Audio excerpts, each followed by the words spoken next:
नमस्कार साथियों, स्वागत है आपका आपके YouTube चैनल में। जैसा कि आपको पता है कि हम लोग जो सीरीज चला रहे हैं वो यूपी पीसीएस 2026 प्रीलिम्स को लेकर के सीरीज चला रहे हैं। उसमें मेरा जो आपके साथ संबंध है वो भूगोल और पर्यावरण पारिस्थितिकी को लेकर के है। तो भूगोल विषय के बारे में आज चर्चा कर लेते हैं कि कैसे भूगोल को पढ़ेंगे और कैसे भूगोल को समझेंगे, जिससे हमारा अधिकतम अंक क्या है आ सके प्री की परीक्षा में। तो उसके लिए आगे चल के देखते हैं कि भैया ये देखिए भूगोल का पाठ्यक्रम है और इस पाठ्यक्रम में हम लोगों ने जो चर्चा करी है, ये जो बात करी है वो दोनों का है, विश्व का भूगोल तथा भारत के भूगोल, दोनों की चर्चा है।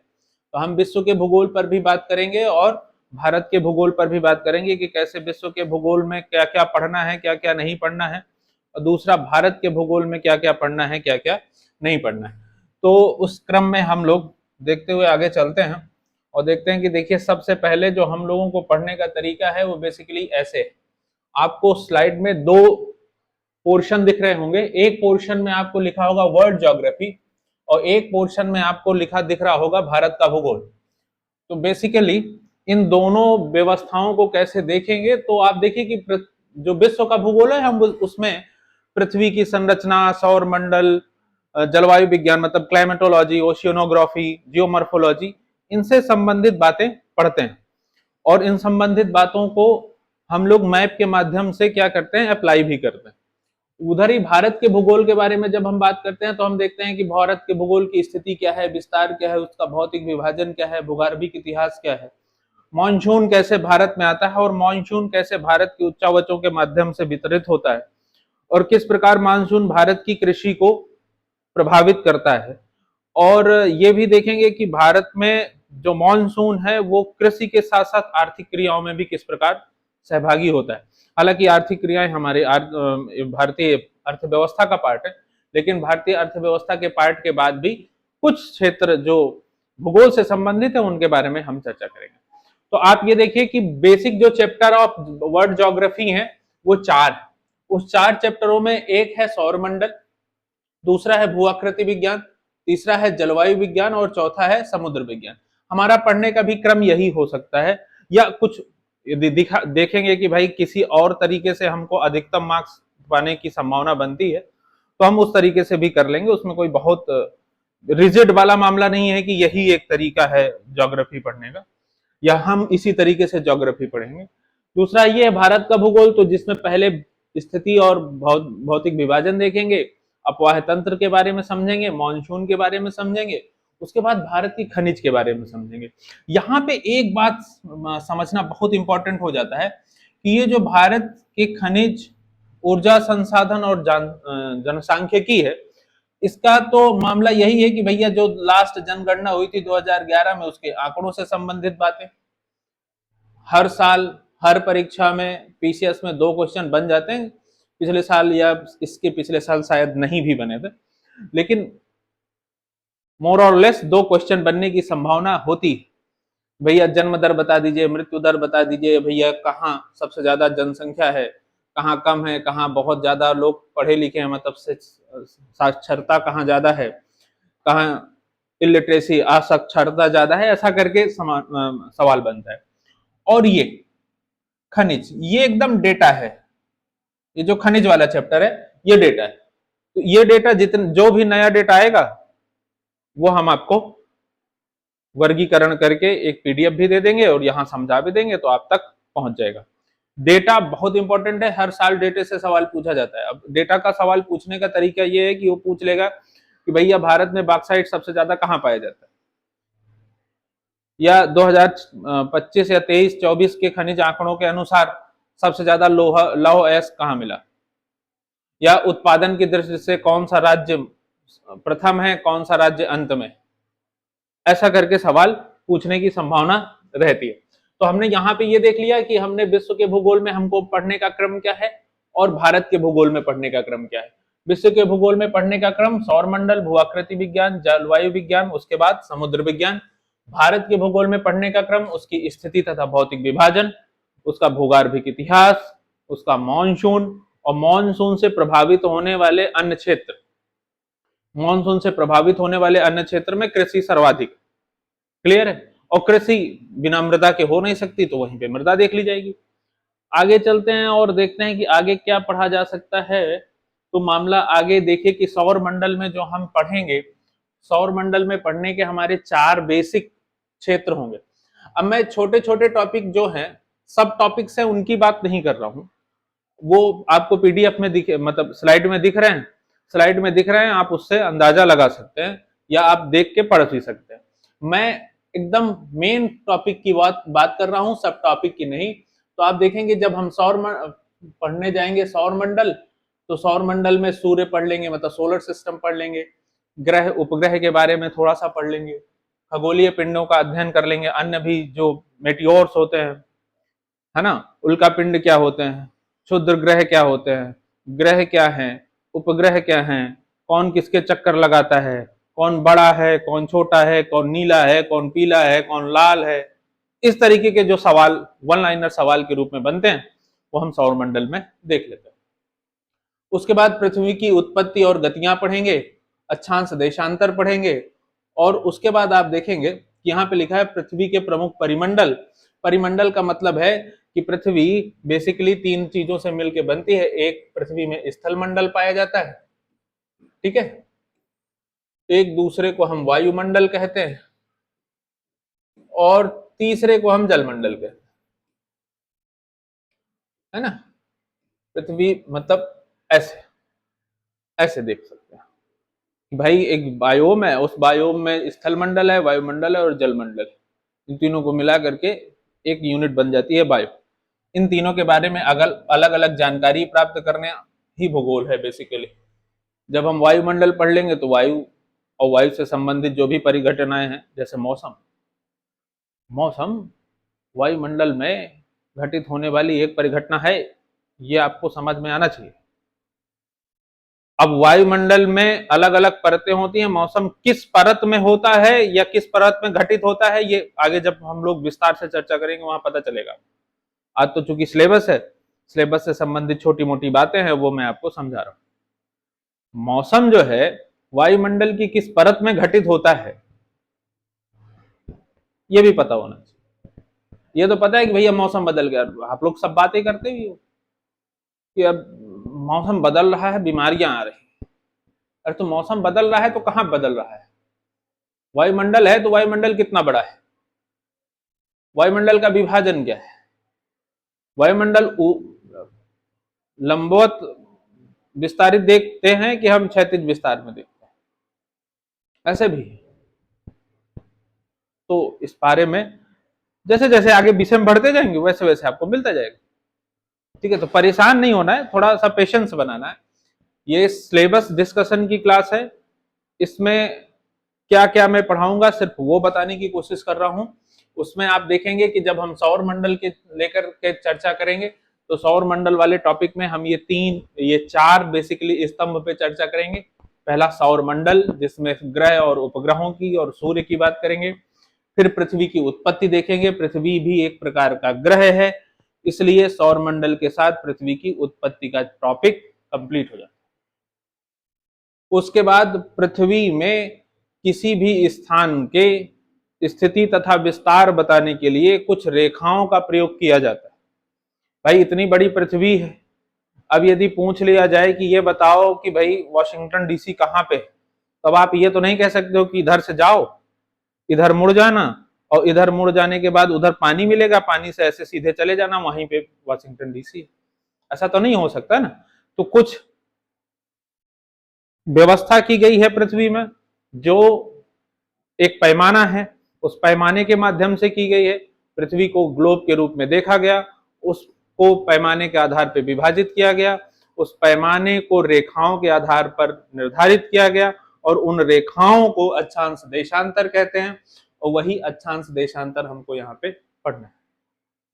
और ये एक चीज जान लीजिए, यदि आपको अक्षांश देशांतर पूर्णतः कंप्लीट हैं, तो आपको कहां वर्षा होगी, कहां वेजिटेशन ज्यादा होगा, कहां पारिस्थितिकी ज्यादा होगी, कहां जैव विविधता ज्यादा होगी, इसका अंदाजा लगाने में बिल्कुल भी परेशानी नहीं होगी, क्योंकि इनका निर्धारण अक्षांशों से ही होता है।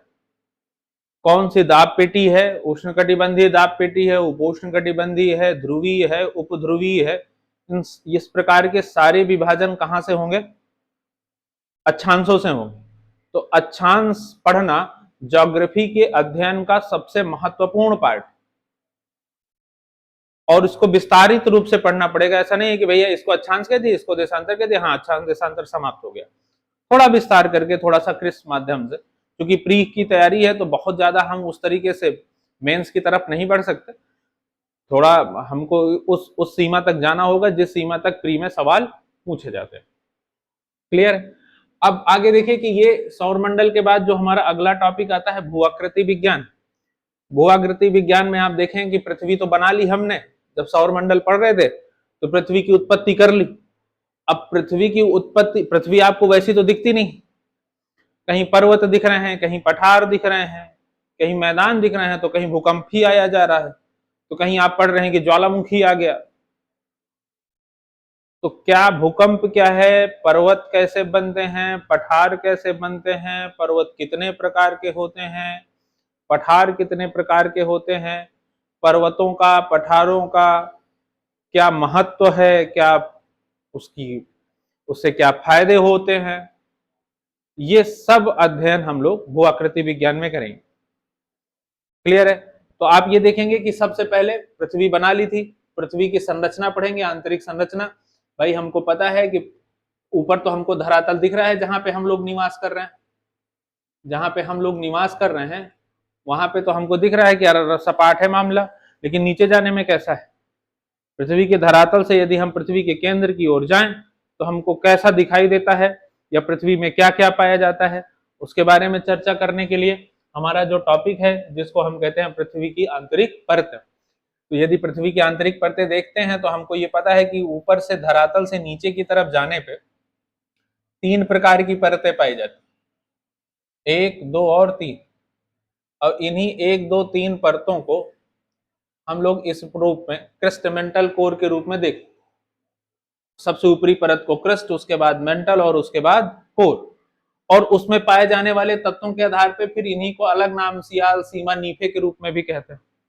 सबसे ऊपरी परत को अर्थात क्रस्ट को ही सियाल, इसको सीमा और इसको नीफे कह देते हैं, इनको नीफे कह देते हैं। तो ये क्यों कहते हैं, क्यों नहीं कहते हैं, ये आगे के चैप्टर में आपको जानकारी मिलेगी। तो हम इस चैप्टर में क्या क्या पढ़ेंगे? आंतरिक संरचना पढ़ेंगे, और पृथ्वी के आंतरिक परतों में और बाह्य परतों में लगने वाला बल है। आप देखते हैं कि पृथ्वी के अंदर कौन सा बल लग रहा है, हो सकता है ये हम ना देख पाए, लेकिन बाहर वाले बल को तो देख ही ले रहे हैं। अब कैसे देख लेना, अभी बरसात हो रही है, मानसून का समय है भारत में ना, ठीक है, तो मानसून के समय में आप ये देखते हैं कि यदि कहीं मिट्टी पड़ी या बालू का, मतलब बालू का ढेर पड़ा हुआ और वहीं से पानी बह रहा है, तो धीरे धीरे बालू भी उसके साथ बह के निकल जाती है, और यदि ज्यादा तेज पानी आ गया तो पूरा ढेर ही बह के चला गया। तो जहां बालू का स्तूप नजर आ रहा था या बालू का ढेर नजर आ रहा था, कल वहां पे क्या है, मैदान जैसा नजर आएगा। तो कोई ना कोई तो बल है जिससे बालू विस्थापित हो गई, है ना, कुछ ना कुछ तो ऐसा हुआ जिससे बालू विस्थापित हो गई। तो वो विस्थापित कैसे हुई है, किस बल के कारण हुई है, इसकी भी जानकारी हम लोग यहाँ पे लेंगे। और यहाँ से बहुत सारे क्वेश्चन पूछे जाते हैं, है ना। अपक्षय, अपर्दन, अनच्छादन की प्रक्रिया में सवाल पूछे जाते हैं। अभी जिन्होंने भी एलटी का मेंस लिखा रहा होगा, वहां एक मेंस में सवाल पूछा गया रहा है, भैया रासायनिक अपक्षयन किसे कहते हैं, कुछ उदाहरण सहित समझाइए, ऐसा करके कुछ सवाल था मेंस में। एलटी का भी मेंस हुआ 11 जुलाई को, वहां था अपक्षयन से सवाल। तो आप देखेंगे कि भाई मोस्ट इंपॉर्टेंट टॉपिक है, अक्सर पूछा जाने वाला सब पेपर है, मतलब विषय है, अपक्षयन, अपर्दन तथा अनच्छादन। और ये पृथ्वी पे लगने वाले बलों के कारण होता है। कौन से बल हैं, आंतरिक बल के कारण होता है या बाह्य बल के कारण होता है, जब हम टॉपिक पे आएंगे तो फिर बातचीत करेंगे।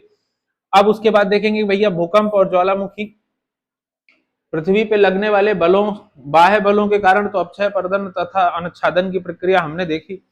आंतरिक परतों के कारण तो देखेंगे कि भूकंप और ज्वालामुखी आते हैं। पर्वतों का निर्माण भी आंतरिक परतों के कारण ही होता है। महाद्वीपीय बेसिन का निर्माण भी आंतरिक परतों में लगने वाले बल के कारण होता है। तो आप देखेंगे कि भाई पृथ्वी तो बना ली, लेकिन उसके अंदर कौन कौन से परतें हैं वो परतें किस प्रकार काम करती हैं, या उनमें बल लग रहा है तो क्यों लग रहा है और कैसे लग रहा है, और उस बल का प्रभाव क्या है, ये आगे के चैप्टरों में आपको देखेंगे। तो हम देखेंगे कि भाई आंतरिक संरचना पढ़ेंगे, भूकंप और ज्वालामुखी पढ़ेंगे, और तीसरा चैप्टर पर्वत, पठार एवं चट्टाने। क्लियर है? चट्टाने जब तक आप नहीं जानेंगे तब तक आप मृदा का निर्माण नहीं जान सकते, और मृदा का निर्माण नहीं होगा तो कृषि करने की संभावना कम हो जाती है। कृषि करने की संभावना कम होगी तो आप देखोगे कि आर्थिक क्रियाएं कम होंगी।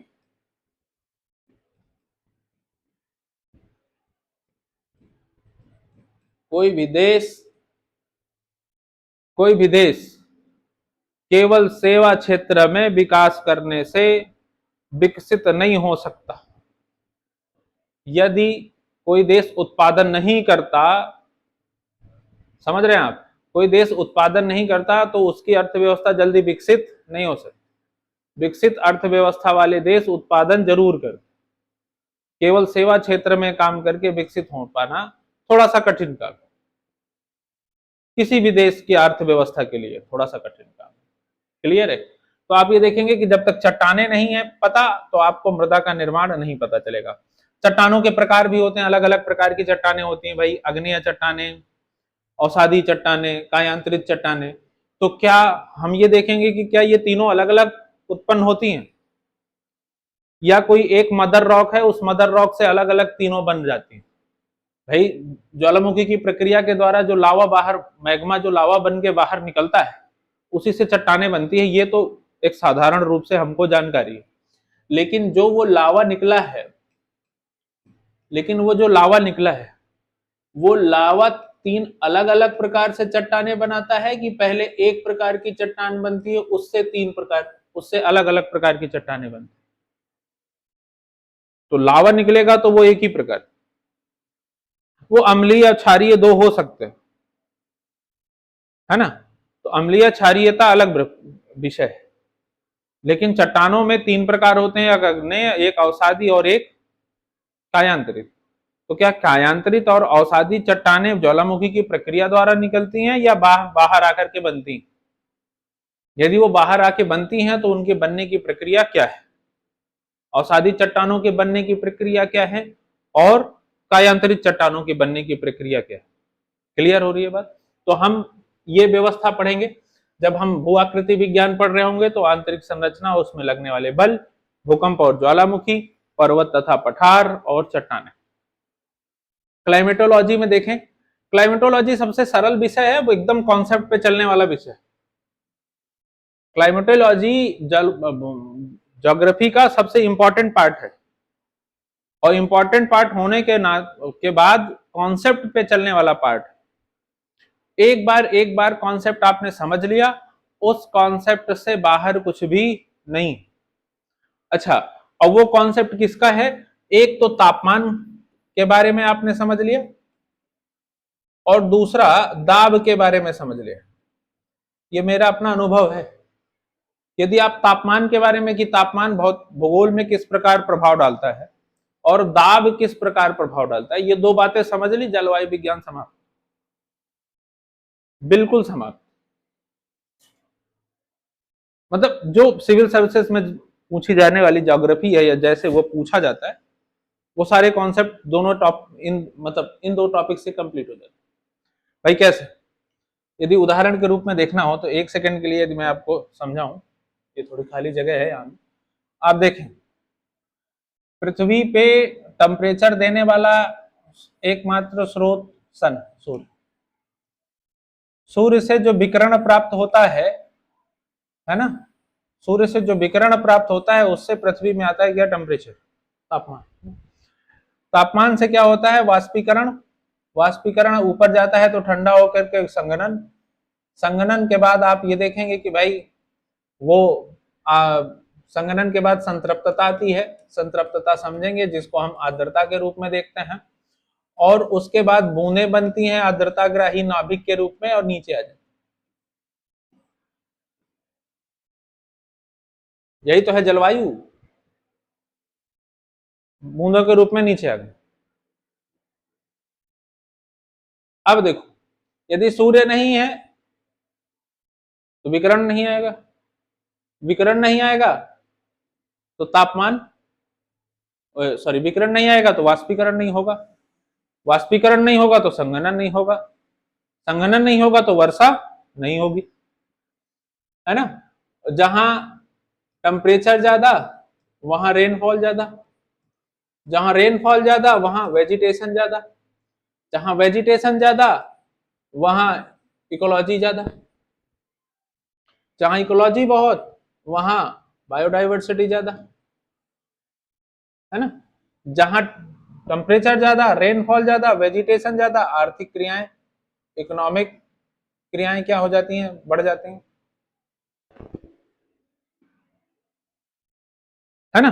अब आप देखो कि भाई पृथ्वी, ऐसे हम पृथ्वी को लिखते हैं, गोल गोल होती है पृथ्वी, है ना। ये देखते हैं ये विषुवत रेखा है, तो हम ये देखते हैं कि यहां से ऊपर 90 डिग्री तरफ चलने पे टेम्परेचर घटता है और इस तरफ जाने पे टेम्परेचर घटता है।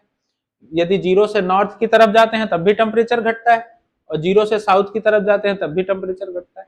इसका मतलब ये हुआ कि यदि यहां से इस तरफ जाने में टेम्परेचर घटता है तो रेनफॉल भी क्या होती होगी, घटती होगी। यदि रेनफॉल घटेगी तो वेजिटेशन भी क्या हो जाएगी, घट जाएगा, तो फिर इकोलॉजी क्या हो जाएगी, घट जाएगी, है ना। तो बायोडाइवर्सिटी क्या होगी, घट जाएगी। क्लियर, तापमान हो गए। तापमान ने कितनी सारी चीजें डिसाइड कर दी, वेजिटेशन डिसाइड कर दिया, इकोलॉजी डिसाइड कर दिया, बायोडाइवर्सिटी डिसाइड कर दिया, मतलब रेनफॉल को डिसाइड कर दिया। क्लियर हो रही है बात। तो ये कॉन्सेप्ट हैं, छोटे छोटे कॉन्सेप्ट तापमान से तैयार होंगे, छोटे छोटे दो चार कॉन्सेप्ट दाब से तैयार होंगे, वायुमंडलीय दाब से तैयार होंगे, और इन दोनों कॉन्सेप्ट के माध्यम से ये चारों चैप्टर हमारे तैयार होंगे। कैसे हैं, अच्छा ये चारों चैप्टर लिखे हैं लेकिन ये चार स्टेप है, चार स्तंभ है, इसको आप इस तरीके से नहीं ले सकते कि केवल यही पढ़ना है, नहीं, इनके अंदर भी मौसम और जैसे जलवायु पढ़ते हैं तो जलवायु और मौसम में क्या अंतर है ना, और मौसम और जलवायु में अंतर के बाद दूसरा कि भाई तापमान क्या है, तो केवल तापमान क्या है ये नहीं पढ़ेंगे, फिर ये पढ़ेंगे कि तापमान क्या है, तापमान का को प्रभावित करने वाले कारक कौन कौन से हैं, तापमान का वितरण कैसा है। वितरण का मतलब यदि हम 0 डिग्री से 90 डिग्री नॉर्थ या 90 डिग्री साउथ की तरफ जाते हैं तो टेम्परेचर कैसे बढ़ता है, घटता है, क्या होता है, क्या नहीं होता है, ये सारा कुछ। उसके बाद आप देखो कि मौसम और जलवायु पढ़ लेंगे, उसके बाद वर्षा और आर्द्रता की तरफ बढ़ेंगे कि वर्षा क्या है, वर्षा के प्रकार क्या हैं, कितने प्रकार से वर्षा होती है, वर्षा कैसे प्रभावित होती है, भाई ऊंचाई ऊंचाई में जाने पे वर्षा पे क्या प्रभाव पड़ता है, वर्षा की मात्रा पे, समुद्र से स्थल की ओर जाने पर या स्थल से समुद्र की ओर आने पर वर्षा में क्या प्रभाव पड़ता है। क्लियर है, मरुस्थलीय क्षेत्र में वर्षा कैसे होती है, पर्वतीय क्षेत्र में वर्षा कैसे, मैदानी क्षेत्र में वर्षा कैसे, ये सारा कुछ जितना भी प्रकार का सवाल बनता है वो सब कुछ किस स्तंभ में पढ़ेंगे, वर्षा और आर्द्रता वाले स्तंभ में पढ़ेंगे। उसके बाद तीसरा स्तंभ है पवन तंत्र का, और पवन तंत्र में आप देखें कि दो प्रकार के पवन तंत्र, एक भूमंडलीय पवन के नाम पे, एक भूमंडलीय पवन के नाम पे जो स्थायी पवनों के रूप में है, और एक रीजनल पवन के जिसको हम क्षेत्रीय पवने कहते हैं या स्थानीय पवने कहते हैं, या स्थानीय पवने अलग अलग महाद्वीप में अलग अलग क्षेत्र में अलग अलग चलती। ये दो प्रकार की पवने हैं, और ये पवने कैसे चलती हैं, उनका क्या क्रम है। जैसे हमको पता है कि पवने उसी तरफ से चलेंगी हाई प्रेशर से लो प्रेशर की ओर, तब ये हाई प्रेशर कब कैसे बनता है, लो प्रेशर कैसे बनता है, तो तब वहां फिर तापमान और दाब समझना पड़ेगा कि तापमान का क्या संबंध है दाब से, दाब का क्या संबंध है टेम्परेचर से, ऐसा क्या हो जाता है कि हाई प्रेशर बन जाता है, ऐसा क्या हो जाता है कि लो प्रेशर बन जाता है, और इन्हीं हाई प्रेशर और लो प्रेशर के आधार पर दाब पेटियां बनती। जैसे आप पढ़ते होंगे उष्ण कटिबंधीय दाब पेटी, उपोष्ण कटिबंधीय, भाई पढ़ते होंगे कि उष्ण कटिबंधीय निम्न वायु दाब पेटी, उपोष्ण कटिबंधीय उच्च वायु दाब पेटी, उपध्रुवीय और ध्रुवीय, उपध्रुवीय निम्न वायु दाब पेटी, ध्रुवीय उच्च वायु दाब पेटी। तो ये दाब पेटियां कैसे बन गई, ये दाब पेटियां कैसे बन गई? डोलड्रम पढ़ते होंगे, डोलड्रम क्या है, तो ये डोलड्रम कैसे बना? जैसे आप विषुवत रेखा क्षेत्र में पढ़ते होंगे शांत वायु का क्षेत्र, ये शांत वायु का क्षेत्र क्या है? क्लियर है? तो ये सारी बातें पवन तंत्र में पढ़ने को मिलेंगी। तो एक स्तंभ हमारा पवन तंत्र हो गया। तो जलवायु विज्ञान पढ़ने का प्रथम स्तंभ क्या हो गया? मौसम एवं जलवायु। दूसरा स्तंभ क्या हो गया? वर्षा और आर्द्रता। तीसरा स्तंभ क्या हो गया? पवन तंत्र। और चौथा स्तंभ क्या हो गया? चक्रवात। क्लियर है? ये चार स्तंभों के माध्यम से हम जलवायु विज्ञान को टैकल करने का प्रयास करेंगे और कोशिश करेंगे कि आपको अधिकतम अंक दिलाए जाए। अधिकतम अंक केवल अंक भर क्या, आप देखो कि यदि आप ज्योग्राफी को पढ़ लेते हो ना, समझ लेते हो, ज्योग्राफी को अच्छे से पढ़ लेते हो और समझ लेते हो, तो दैनिक जीवन में भी अंदाजा लगाना बहुत कठिन नहीं होता है। आप बादलों को देखोगे, बता दो यार पानी बरसने वाला है भाई, है ना? दैनिक जीवन में भी आपका अंदाजा लग जाता है भाई। समझ है, विषय की समझ है, कॉन्सेप्ट की समझ है। यदि वैसी दशाएं उत्पन्न हो रही हैं तो ठीक है, हो सकता है। और यदि नहीं हुआ तो उन दशाओं में ही कहीं ना कहीं गड़बड़ हो गई होगी। तो दशाओं को अलग अलग पढ़ लेना क्या है? प्रिय है। और उन्हीं दशाओं को जोड़ करके लिख देना क्या है? मेन से। ज्यादा वाईफाई हाईफाई लाईफाई वाला मामला नहीं, बिल्कुल नहीं है। विश्वास मानिए ज्योग्राफी में नहीं है। अन्य विषयों का तो अभी कोई जानकारी नहीं है मुझे, है ना? अब चूंकि इस सेशन में कोई जानकारी नहीं, इसलिए क्योंकि हम इस सेशन में केवल ज्योग्राफी की बात करने आए, तो मैं केवल ज्योग्राफी के बारे में आपसे बता रहा हूं कि ज्यादा हाई फाई वाला मामला नहीं है।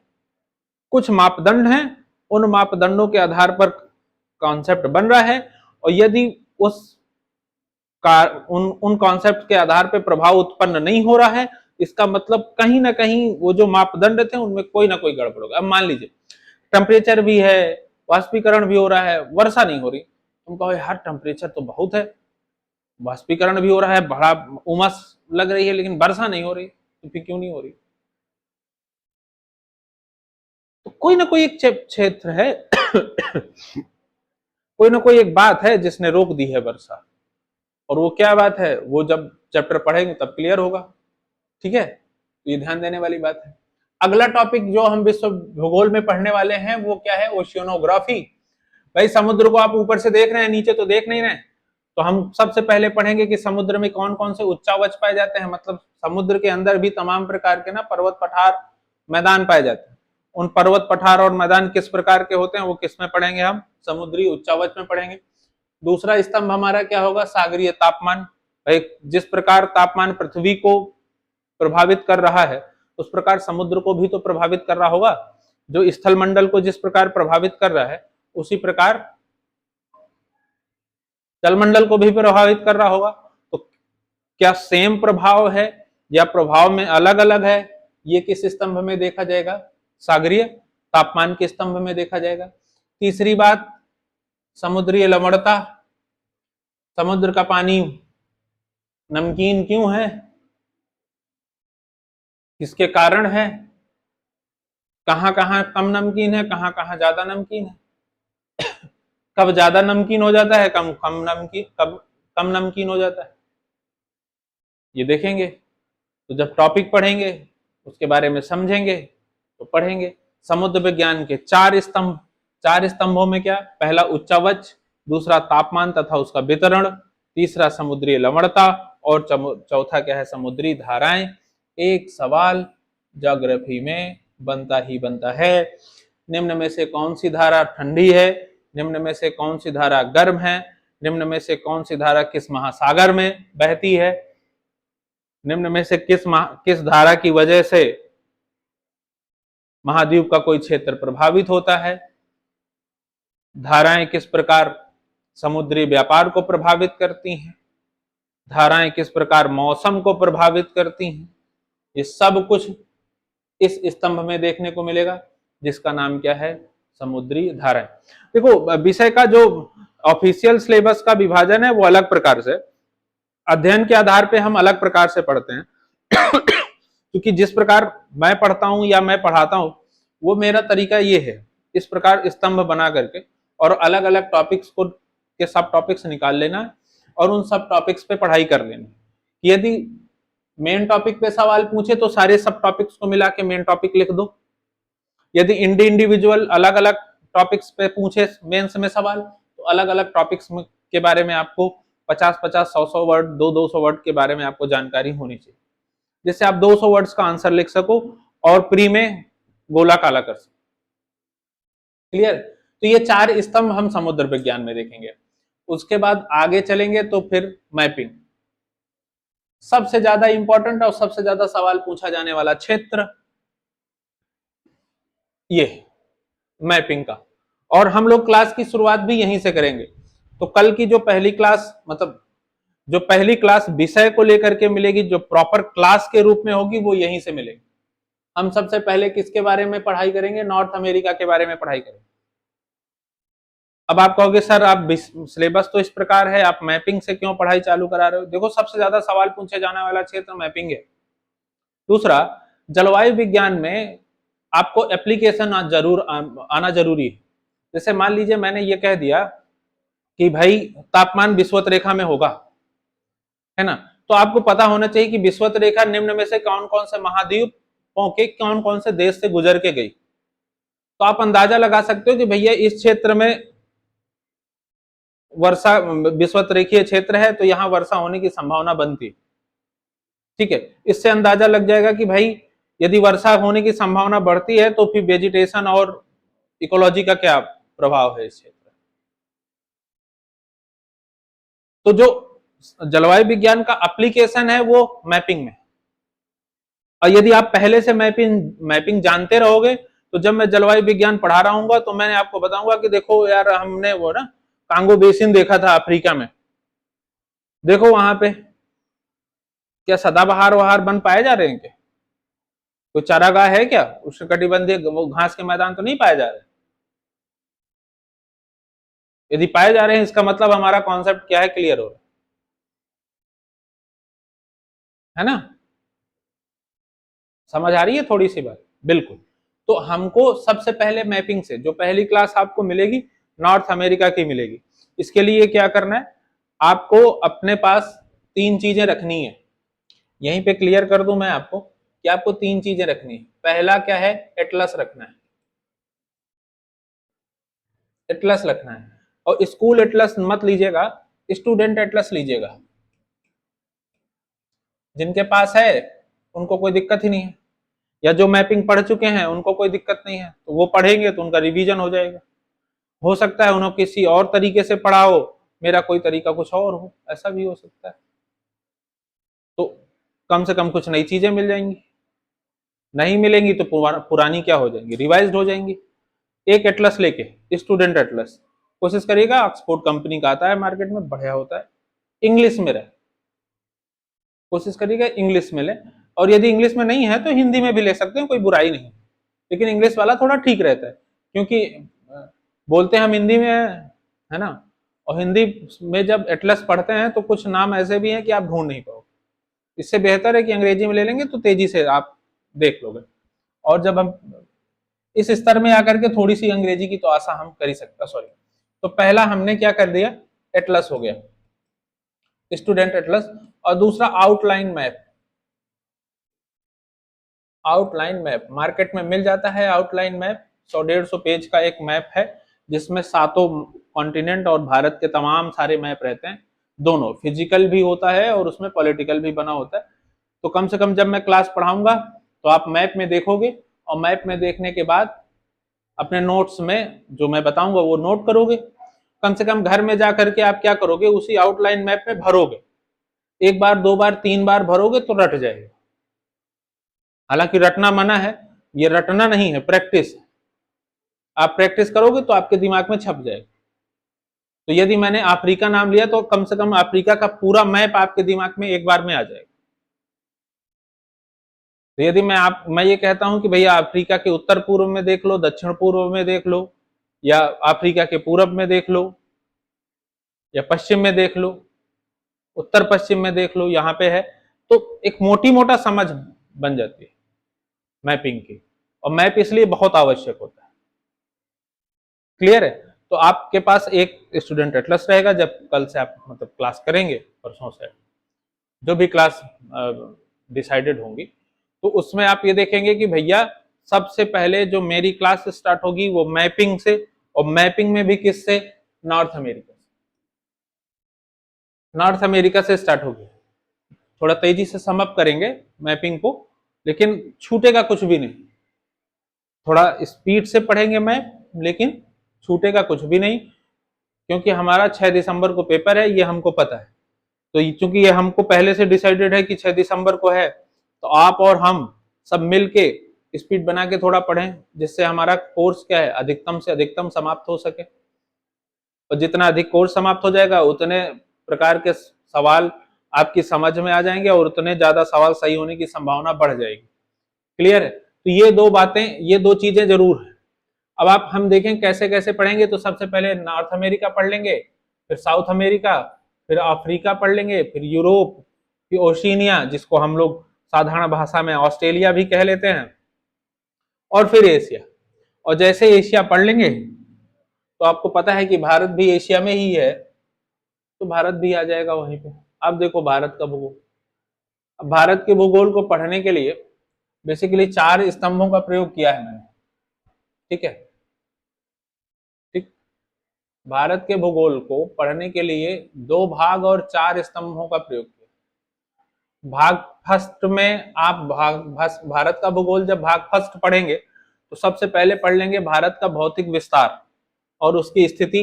दूसरा पढ़ लेंगे भौतिक विभाजन, कि भैया भौतिक विभाजन में हिमालय, उत्तर का विशाल हिमालय, तो क्या हिमालय केवल एक ही पर्वत है या छोटी छोटी पर्वत श्रृंखलाओं का विस्तार?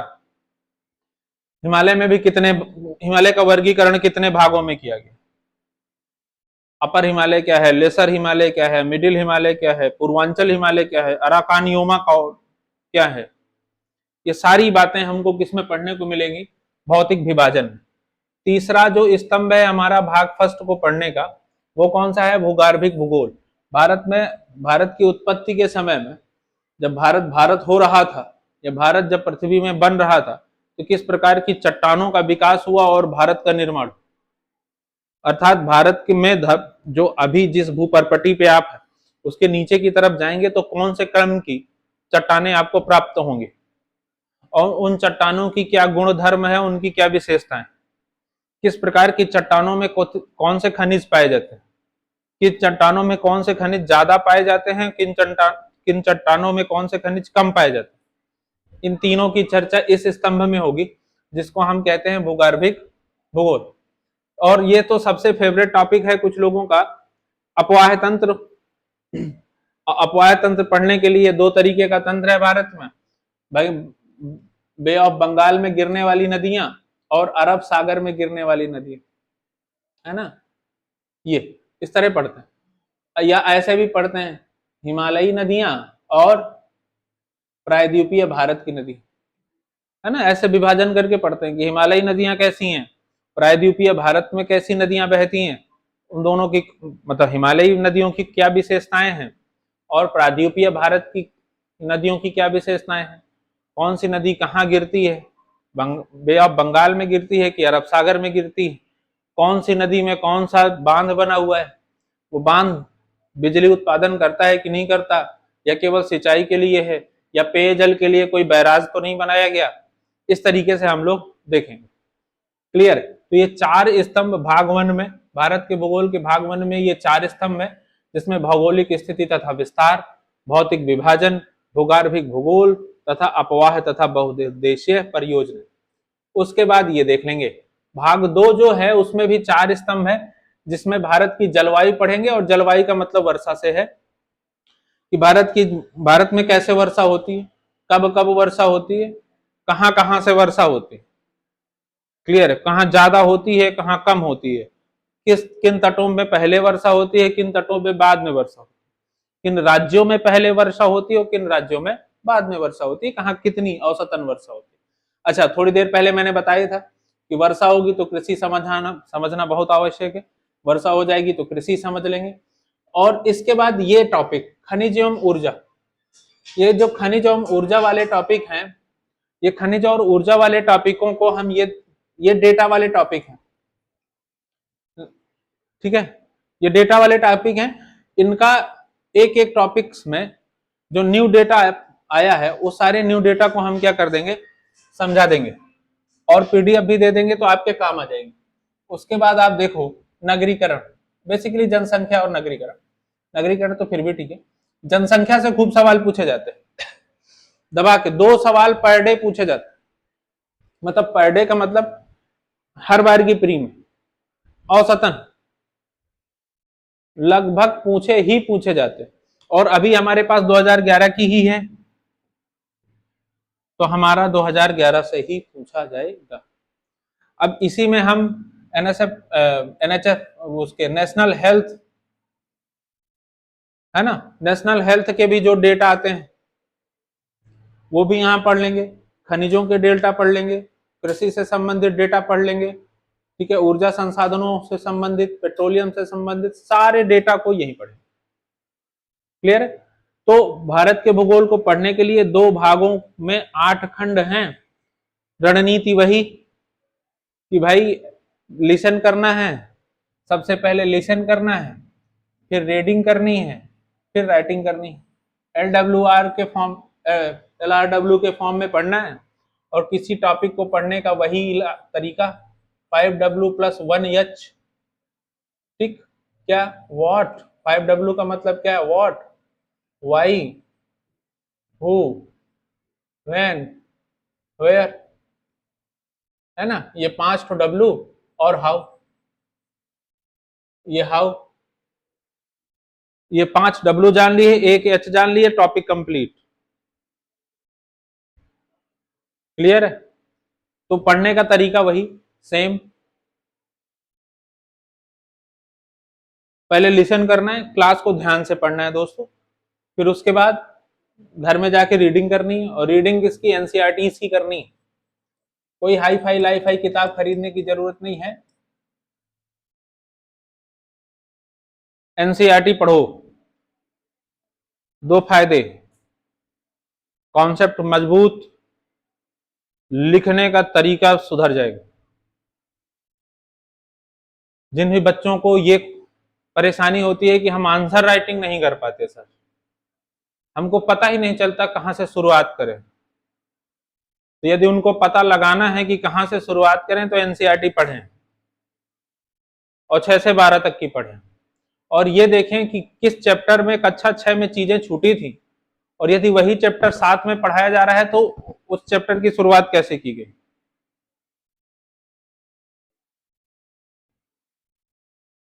भाई हो सकता है कि सौरमंडल की कुछ बातें पढ़ाई गई हो 6 में और फिर कुछ बातें पढ़ाई गई हो 7 में, तो उसने दोनों क्लासेस को कैसे मर्ज किया है, वो मर्जर देखने में मजा आती है एनसीईआरटी में, और वो मर्जर समझ करके आप अपने आंसर राइटिंग को बढ़िया कर सकते हो।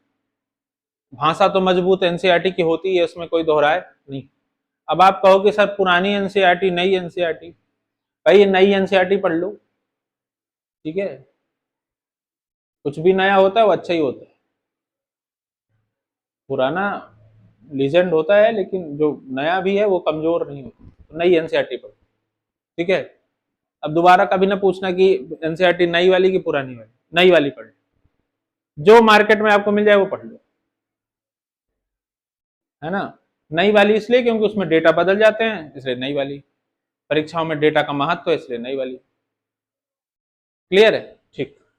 अब आप वही है कि भाई मानचित्र प्रतिदिन, तो प्रतिदिन मानचित्र, मतलब मैंने तो सारा कुछ आपको बता दिया, मैं आपको यहाँ पे ये बता रहा हूँ कि कैसे पढ़ेंगे। तो पढ़ने की रणनीति का मामला यही है कि सबसे पहले मानचित्र पढ़ेंगे, फिर कॉन्सेप्ट से संबंधित जितनी भी चीजें हैं, जलवायु विज्ञान, ओशियनोग्राफी, क्लाइमेटोलॉजी, ओशियनोग्राफी, जियोमॉर्फोलॉजी, इनके जितने भी कॉन्सेप्ट बेस्ड हैं फिर उसको पढ़ेंगे।